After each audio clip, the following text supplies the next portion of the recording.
بسم الله الرحمن الرحیم. السلام علیکم.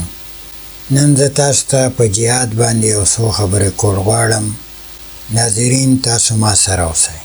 جهاد څه شی دی؟ جهاد باندې مونږ خبرې کوو. جهاد د عربی لفظ دی او د دې معنی ده جدوجهد او جنگ معنی هم ده. نو د دې باره کې په قرآن کې آیاتونه هم راغلي ده، تاسو ته پیش کومه. تاسو د آیاتونه مو واورئ.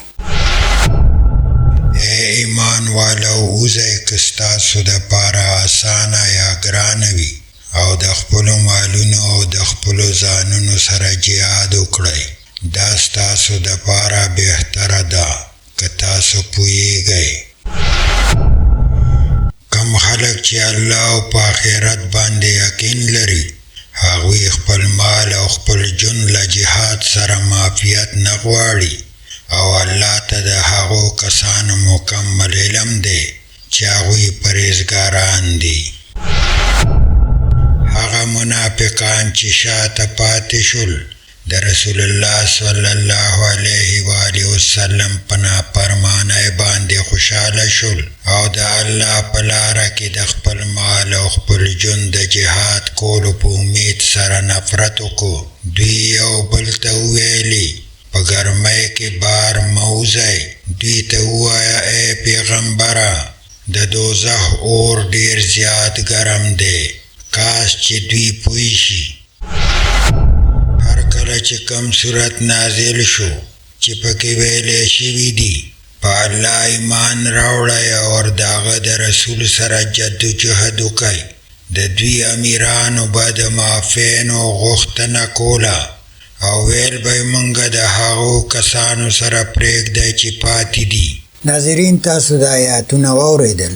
که تاسو وګورئ جهاد د مسلمانانو په خولې پاتې شوی نوم دی. بس صرف جهاد په نوم پیژنو خو جهاد په عمل نه پیژنو. بل طرف ته تاسو وګورئ جهاد مونږ نه کفارو اخیستی دی او مونږ ته صرف احتجاج پرېښی دی. هغې وایي چې جهاد به مونږ کوو او تاسو جهاد مه کوئ، صرف احتجاج کوئ. که په یو غیر مسلم ملک باندې تکلیف راشي نو ټول غیر مسلم ورسره ودرېږي. نو دا ولې چې جهاد هغې تا نه اخیستی دی او مونږ ته احتجاج پرېښی چې یو مسلمان ملک باندې راشي نو مونږ په سړک باندې وځو او احتجاج صرف وکړو. ماښام بیا راشو او روټۍ وخورو بس هملو. اکثر مونږ په احتجاج کې د یو بل ورانې وکړو، د چا دکان ته نقصان ورسو، د چا ریړې ته نقصان ورسو، د چا ګاډي ته نقصان ورسو. نو کافران وایي صرف دغه کوئ، خیر دی پیسې به در کومه، ستاسو د نقصان پیسې به در کوم، خو مونږ ته څه ونه وایئ او مونږ به ستاسو خلاف جهاد کوو، وژنو بم، خو تاسو صرف احتجاج کوئ، هسې نه جهاد ته رونوځئ. نو جهاد مونږه په احتجاج کې بدل کړی دی چې صرف احتجاج کولی شو. نو زما عزتمندو، الله دې مونږ کې د قرآن ټولې خبرې راولي.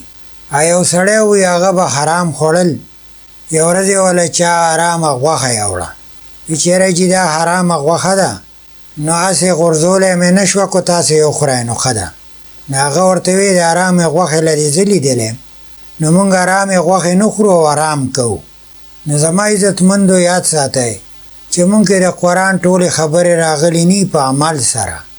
نو مونږ صرف د خولې مسلمانان یو او مونږ د جنت حقدار خلک نیو. بیا ځکه که مونږ په سوچ کې ساتو چې یاره مونږ به ټول جنت ته ځو، نو هر سړی دا شوق ساتي چې زه به جنت ته ځم. نو د جنت د تلو دپاره الله تعالی خپل احکام په قرآن کې را لیږلي. ته د خپل د لږ ژوند دپاره د مرګه یریږي، خو چونکې د الله دپاره د مرګ نه نه یریږي. دا زمونږ مسلماني ده. د الله دې په مونږ رحم وکړي. نو په جدوجهد کې مونږ څه کوو؟ تاسو که وګورئ که یو سړی د اسلام خلاف کار کوي، که یو سړی د الله تعالی د احکامو خلاف کار کوي، که یو سړی د حدیث خلاف کار کوي، نو مونږ بیا په هغې کې جهاد کوو. خو په چا یې کوو چې په چا هم وس رسي او د خوار غریبي. مالدار سړي ته خبره هم نشو کولی. مالدار ته ځکه خبره نشو کولی چې یاره دی به خفه شي، و د الله نیکبخته الله د نه خفه کېږي هغې ته نه ګوري او یو مالدار را نه خفه کېږي هغې ته ګوري. نو دغه پورې زمونږ مسلمانی پاتې شوې ده. مونږ بل ته ښه ډېر نصیحتونه کوو خو خپله پې عمل نه کوو او وجه دا ده چې زمونږ ماحول داسې دی. مونږ ماحول کې داسې لوی شو چې پایې کې جهاد صرف په نوم دی. که یو سړی مونږ نه کوي هغه پسې بیا ښه پراپېګنډې کوو. که یو سړي روژه وخوړه نو مونږ وایي راشئ مړې کوئ. خو چونکې مونږ دا صرف او صرف د ځان د ښودو دپاره کوو. دا هغه د اسلام جهاد نه کوو ولې چې مونږ کې نور جهاد نشته. مونږ کې احتجاج دی او نن سبا خو یو ګاونډي د بل ګاونډي خلاف خبره هم نشي کولی د یارې نه.